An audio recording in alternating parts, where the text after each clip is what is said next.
Kendi masalımda figüran seçildim.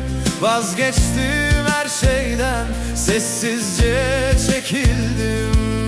Zaman hain bir nehir, durmadan akıp gidiyor. Eski halim buralardan bana el sallıyor. Gel beni eski halime götür biraz, kalbim hala orada dokunamaz. Ben eskiden daha çok bendim, şimdi aynada bile yok gibiyim.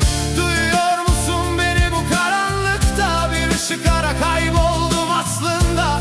Kırılırsam, düşersem eğer, tutacak mısın hala?